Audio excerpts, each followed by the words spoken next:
Assalamualaikum warahmatullahi wabarakatuh. Kembali lagi dengan saya Ahmad Houston Arifin. Pada kesempatan kali ini saya akan menginformasikan bagi Bapak Ibu semua honorer di Pemprov Jatim yang telah lulus seleksi P3K tahun 2023 kemarin. Nah, apa yang harus dilakukan saat ini? Di sini kita bahas. Kita akan membahas aplikasi yang pertama yang menjadi inti dari semuanya di Pemprov Jatim, yaitu SeaMaster. Nah, seperti apa langkahnya dan bagaimana kita untuk masuk di dalamnya? Kita lihat di sini. Sebelum kita ke informasi, coba absen terlebih dahulu nih, dari kabupaten kota mana saja sih Bapak Ibu semua berasal, atau mungkin dari lembaga penempatan mana saja sih Bapak Ibu semua berasal, di kolom komentar di bawah ini. Contoh saja SMAN 2 Surabaya hadir Mas, SMKN 1 Jombang hadir Mas, Ahmad dari SMKN 5 Bondowoso hadir Mas. Contoh saja di kolom komentar di bawah ini. Sebelum kita ke informasi, alangkah baiknya Bapak Ibu bisa like, comment, share, dan subscribe channel saya.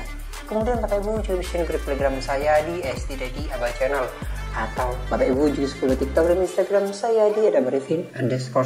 Kali ini Abah Channel telah memiliki sebuah website yang Bapak Ibu bisa kunjungi nantinya di www.abahchannel.com.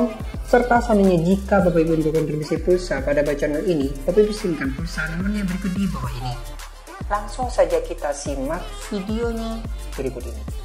Nah, pada kesempatan kali ini Bapak Ibu semua, saya akan membahas nih kepada Bapak Ibu semua terkait dengan aplikasi utama dari Pemprov Jatim, di mana aplikasi ini merupakan sebuah database Bapak Ibu semua nantinya. Jadi semua data wajib diinputkan pada aplikasi yang namanya SeaMaster ini. Khususnya bagi Bapak Ibu semua honorer yang baru diangkat nih menjadi P3K yang akan dipanggil di tanggal 3 nantinya. Nah, informasi suratnya sudah saya bahas di kesempatan sebelumnya, cek saja videonya, Bapak Ibu semua bisa cek. Di kesempatan kali ini kita akan membahas bagaimana langkah kita login dan bagaimana kita untuk melengkapi datanya. Langsung saja kita lihat Bapak Ibu semua.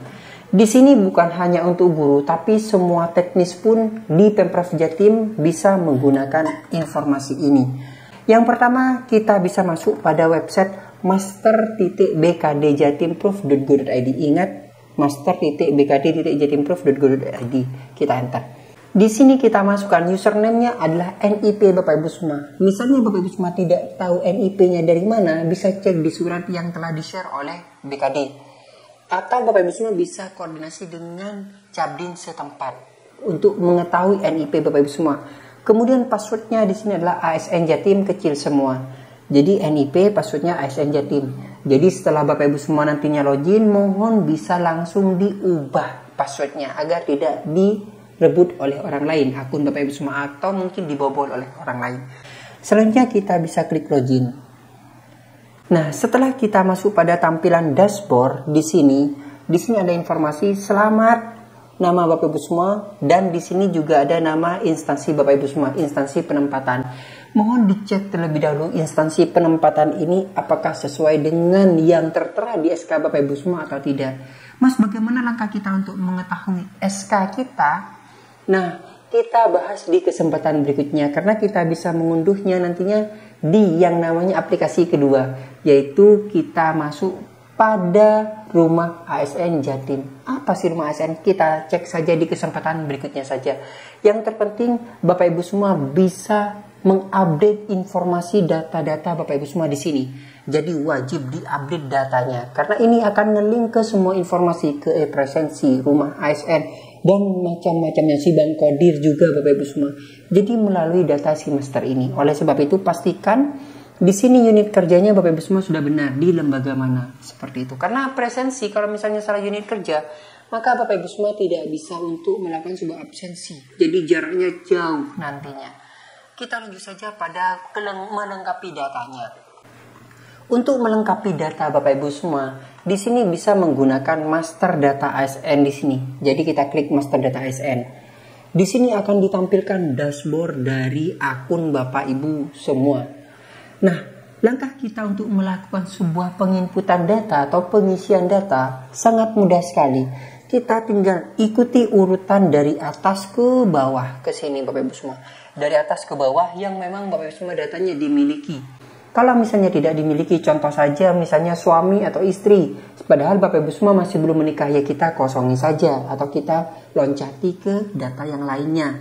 Tapi kalau misalnya Bapak Ibu semua memiliki, wajib diisi. Contohnya anak dan sebagainya itu wajib diisi. Coba kita bahas satu persatu, poin per poin informasi ini. Yang pertama kita masuk pada dashboard. Di dashboard di sini Bapak Ibu semua tampilan awan. Jadi ini hanya untuk melihat saja data. Contoh saja di sini status hukum dan sebagainya masih kosong, pendidikan dan sebagainya masih kosong, maka kita akan isi sebentar lagi.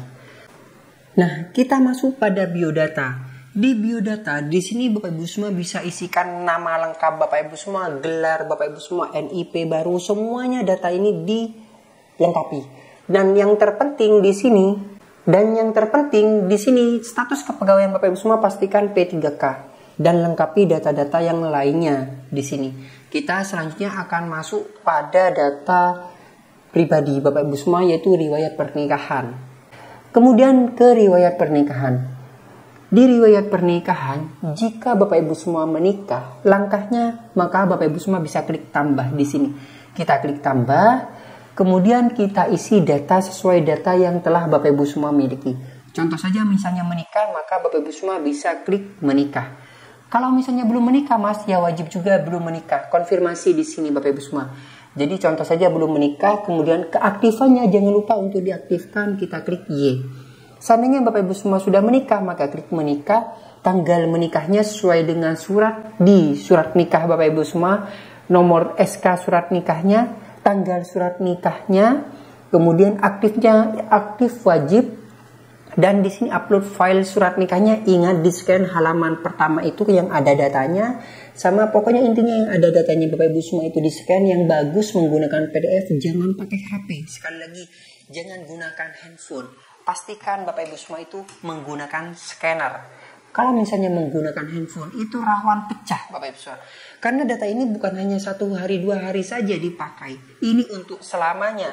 Oleh sebab itu pastikan data Bapak Ibu semua itu yang benar. Seperti itu. Nah, kita lanjutkan.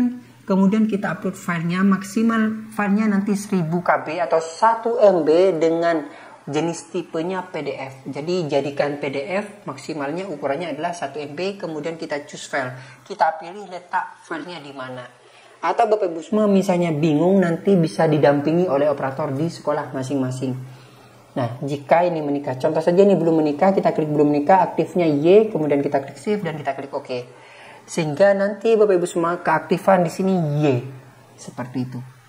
Nah, di sini misalnya ada kesalahan data, kita bisa edit dan pastikan nanti data yang teratas itu nanti yang aktif. Kita klik pensil aktifkan. Ini untuk menghapus kalau data yang ini. Selanjutnya kita masuk pada riwayat orang tua. Setelah pernikahan kita masuk pada orang tua. Kita tinggal mengisi nama ayah dan nama ibu dengan cara kita klik edit di aksinya. Nah, kita klik edit. Barulah kita isi di sini nama ayah, tempat lahir, tanggal lahir, alamat, kemudian jenis pekerjaan dari orang tua Bapak Ibu semua. Ingat ini yang ayah. Sama halnya dengan yang ibu. Di sini yang ibu juga tinggal klik edit saja Bapak Ibu semua. Jadi klik edit yang di sini, isi data lengkapnya. Seperti itu. Jadi ini tidak perlu mengupload. Baru selanjutnya ke mertua. Mertua sama halnya dengan ayah dan ibu. Di sini juga wajib diisi. Ayah dan ibu Bapak Ibu semua wajib dilengkapi. Baru nanti izin perceraian. Ini bagi yang perceraian. Kalau tidak ada ya tidak perlu Kalau tidak ada ya kita kosongi saja di sini Bapak Ibu semua. Nah, selanjutnya kita masuk pada dokumen pendukung. Nah, di dokumen pendukung ini lumayan banyak isiannya. Jadi Bapak Ibu semua bisa lengkapi dulu datanya. Bisa dicek data apa saja yang diperlukan di sini. Loh Mas, di sini tidak bisa dibuka aksesnya. Bagaimana? Misalnya tidak bisa dibuka hal ini, maka Bapak Ibu semua bisa menggunakan atau bisa konsultasi ke operator sekolah, nanti menguploadnya melalui akun operator sekolah. Data apa saja Mas nanti yang perlu diisi? Sebentar lagi saya tampilkan di sini. Jadi Bapak Ibu semua bisa screenshot, bisa dipersiapkan nanti yang ada di dokumen pendukung ini. Saya tampilkan seperti ini. Nah, data inilah yang ada di dokumen pendukung yang perlu Bapak Ibu semua lengkapi. Ingat, wajib dilengkapi. Contoh saja foto setengah badan saja dengan latar belakang background yang telah ditentukan. Kemudian nanti kita bahas selanjutnya saja. Foto full body, akte kelahiran, KTP, KSK, Karpak, KPE, Askes, Taspen, Karis, Karsu, NPWP, dan sebagainya nih. Bisa di screenshot, kemudian Bapak Ibu semua lengkapi data-data ini. Karena ini penting sekali, sangat penting sekali. Contoh kita yang ada di cabang dinas membutuhkan data, tinggal mengambil data Bapak Ibu semua yang ada di sini. Seperti itu. Nah, selanjutnya setelah dokumen pendukung kita masuk pada di bawahnya, yaitu di posisi SKPD. Kalau posisi SKPD di akun Bapak Ibu semua ini tidak bisa dirubah, tapi kalau di akun cabang dinas itu bisa merubah. Pada posisi SKPD di sini Bapak Ibu semua tidak bisa memilih, biarkan saja dicek sesuai dengan SK. Posisi SKPD-nya wajib di lembaga Bapak Ibu semua yang sesuai dengan SK ya, dicek saja. Nah, kemudian di sini setelah kita masuk pada di posisi SKPD, kita masuk pada asal kepegawaian. Nah, di asal kepegawaian kita pilih. Asal kepegawaian Bapak Ibu semua, pilihnya P3K. TMT-nya mulai kapan? Asalnya di sini misalnya asal kementeriannya pemerintah Provinsi Jawa Timur, kemudian di sini UPT SMK mana? SMAN 1 Pujer misalnya, SMAN 1 Pujer. Jadi ditulis seperti itu. Kita pilih, kemudian kita klik save. Nah, langkahnya seperti itu. Kemudian kita klik OK. Setelah kita mengisikan dari jenis asal kepegawaian, kita masuk pada jenis kepegawaiannya. Kita pilih jenis kepegawaian, kemudian kita klik tambah, dan ini kita pilih jenis kepegawaiannya di mana.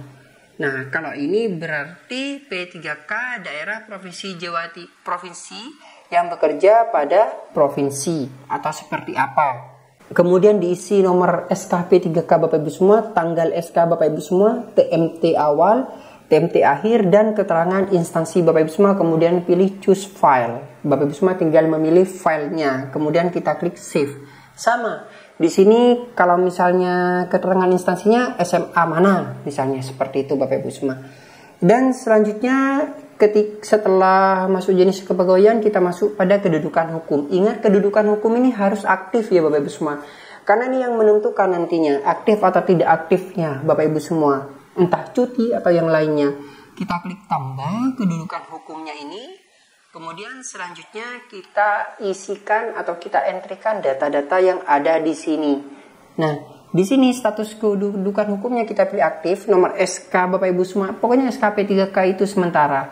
Kemudian tanggal SK-nya kita isikan semuanya, keterangan instansinya, kemudian kita pilih save. Seperti itu, sama dengan yang sebelumnya. Save, kita klik OK. Kemudian CPNS, PNS pangkat kita kosongin, kemudian SK atau golongan P3K ini diisi. Kalau CPNS Bapak Ibu semua kan bukan CPNS nih, langsung ke yang P3K. Nah, tinggal kita klik tambah. Jadi diisi ya Bapak Ibu semua, diisi dengan SK P3K Bapak Ibu semua. Kalau misalnya bingung langkahnya, Bapak Ibu semua bisa cek di video saya selanjutnya. Kemudian golongan di sini pilih golongan 9. Masa kerjanya sesuai dengan yang ada di SK. Cek saja, pokoknya semuanya ini menyesuaikan dengan yang ada di SK. Karena Bapak Ibu semua awal, maka pilih yang awal. Perjanjian ke 1 misalnya. Di sini awal, maka pilih yang di sini. Kita pilih SK-nya, kemudian file PK-nya. Nanti PK itu ditandatangani ketika Bapak Ibu semua sudah melakukan sebuah penandatanganan. Dipanggil pertama kali biasanya tanda tangan PK beserta materainya. Biasanya seperti itu sih. Yang direncanakan tanggal 3 nantinya. Nah, selanjutnya kita masuk pada gaji berkala masih belum, SPT tahunan belum, jenis jabatan. Nih, kita pilih jenis jabatan. Kalau pada fitur jenis jabatan, biasanya ini bisa diisikan di akun dari operator sekolah. Pada riwayat jabatan ini silakan diisikan di operator sekolah. Kemudian jabatan PTK, jika tidak bisa, itu berarti Bapak Ibu semua tidak memiliki akses. Maka Bapak Ibu semua bisa koordinasi dengan operator sekolah. Coba pada jenis PTK-nya bisa tidak? Ingat, kalau di sini bisa, mereka kita isi. Pada jenis PTK, sekolah induknya Bapak Ibu semua isikan, misalnya SMAN mana, 1 Pujer contohnya. Kemudian sekolah mengajar ya di SMAN 1 Pujer. Nomor SK-nya diisi, jenis PTK-nya adalah guru misalnya. Kemudian mata pelajarannya bahasa Inggris.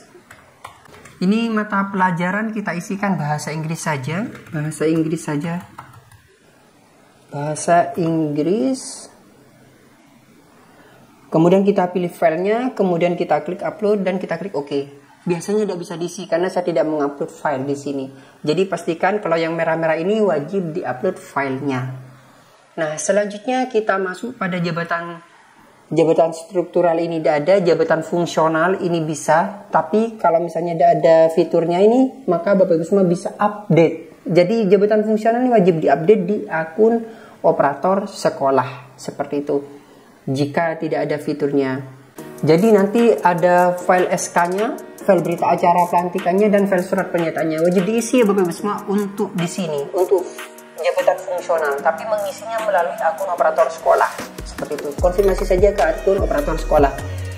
Kemudian ini penilaian angka kredit masih belum ada. Jabatan pelaksana tidak usah. Jabatan tambahan jika ada, BUP tidak usah terlebih dahulu. Ini menunggu instruksi BUP ini. Pemberhentian jabatan tidak ada, sertifikat juga masih tidak ada. Nah, jadi Bapak Ibu semua dilengkapi di sini. Jabatan fungsional dokter tidak perlu di sini. Pendidikan formal ini ijazah. Jadi ijazahnya diupload. Kemudian tugas belajar tidak perlu, surat keterangan pencantuman gelar ini jika ada. DP3 SKP ini tiap bulan, maksudnya tiap tahun ada. Jadi Bapak Ibu semua bisa mengisi. Saat rencana ini tidak ada, pembagian cuti dan sebagainya tidak ada. Jarang sekali. Nah, kemudian seminar jika Bapak Ibu semua mengikuti seminar, maka wajib diisi di sini. Hanya itu saja di master data yang perlu Bapak Ibu semua lengkapi. Urutan yang di sini itu wajib dilengkapi terlebih dahulu, baru Bapak Ibu semua bisa melangkah ke selanjutnya. Nah, ditunggu saja. Bagi Bapak Ibu semua yang baru, silahkan pantau terus Aba Channel ini, karena Aba Channel terus menginformasikan update terkait dengan kepegawaian dan sebagainya. Mungkin sekian, terima kasih, semoga bermanfaat. Wassalamualaikum warahmatullahi wabarakatuh.